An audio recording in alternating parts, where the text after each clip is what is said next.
Selamat pagi sahabat JPB yang dikasih Tuhan. Saya Pendeta JB Lino Adiputra Kastanya.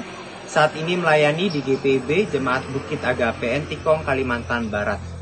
Pada pagi hari ini saya mengajak sahabat JPB untuk belajar bersama dari kebenaran firman Tuhan. Oleh karena itu, mari siapkan hati dan pikiran kita untuk menghadap Tuhan. Mari kita berdoa memohon bimbingan Roh Kudus. Kita berdoa. Allah Bapa yang bertahta dalam kerajaan surga, pada pagi hari ini kami datang membawa diri kami untuk belajar dari kebenaran firman-Mu.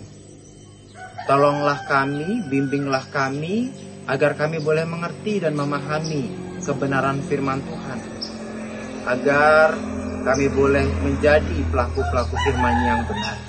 Kiranya kuasa Roh Kudus menolong kami agar kami boleh mengerti dan memahami, serta menerima dengan penuh sukacita kebenaran firman Tuhan yang tumbuh di dalam hidup kami. Inilah doa dan permohonan kami. Terpujilah Tuhan Yesus Kristus, Sang Firman yang hidup, kami berdoa. Amin. Sahabat GPB, pembacaan Alkitab pada pagi hari ini dari Injil Matius pasal 20 ayat 17 sampai 18.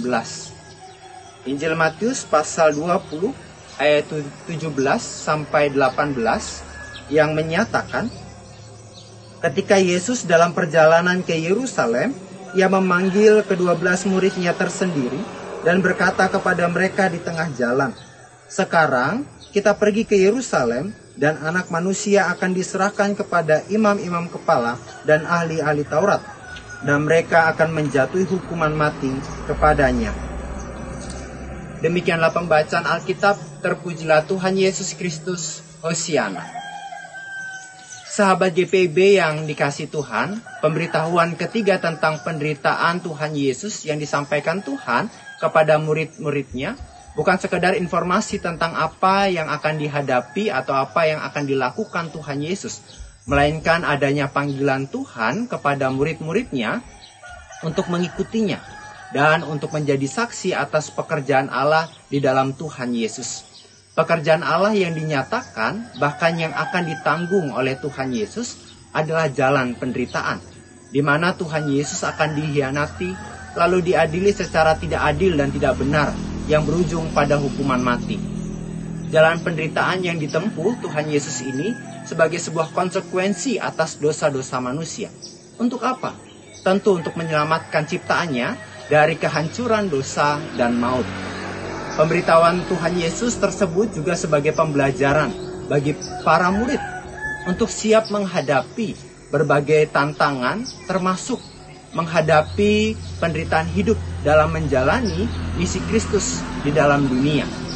Pada pagi hari ini, melalui perenungan firman Tuhan ini, kita tidak hanya melihat bahwa hidup yang kita jalani hanya sekedar melakukan aktivitas sehari-hari yang telah menjadi rutinitas kita, tetapi menghayati bahwa saya dan sahabat JPB sedang berada dalam panggilan Tuhan untuk mengikuti Tuhan, menjadi saksi dari setiap pekerjaan Tuhan dalam hidup kita, lalu terlibat dalam pekerjaan Tuhan melalui kehidupan keluarga maupun lingkungan sosial kita, baik di tempat pendidikan kita, lingkungan pekerjaan, tempat belanja, maupun dalam perjumpaan dengan sesama kita yang penuh dengan keberagaman, termasuk di media sosial kita masing-masing. Keterlibatan kita bukan hanya melakukan pekerjaan-pekerjaan yang baik saja, tetapi kesediaan dan kesiapan kita menghadapi berbagai penderitaan hidup, sebagaimana yang dialami oleh Tuhan Yesus sendiri. Dalam pekerjaan Tuhan yang kita lakukan berpotensi diabaikan, dicemooh, dihianati, bahkan diperlakukan tidak baik dan tidak adil. Tetapi mari tetap fokus pada panggilan Tuhan bagi setiap kita. Sekalipun adanya penderitaan hidup yang harus dihadapi, tetap jalani pekerjaan Tuhan dalam hidup kita dengan penuh sukacita dan dengan penuh tanggung jawab. Kiranya kasih Tuhan menguatkan dan menolong kita dalam menjalani panggilan dan pengutusannya. Amin. Mari kita bersatu di dalam doa. Bapa yang penuh kasih, kami bersyukur kami boleh bersama-sama belajar dari kebenaran firman-Mu yang Engkau nyatakan dan kami pelajari dari Sang Firman Tuhan Yesus Kristus. Terima kasih, Engkaulah yang menjadi kekuatan dan penopang dalam perjalanan hidup kami sebagai pengikut Kristus. Yang kami sadari banyak rintangan dan tantangan yang harus kami hadapi. Tapi kami percaya bahwa pertolongan Tuhan ada bagi setiap kami yang selalu setia dan taat menjalani hidup sesuai dengan kebenaran firman.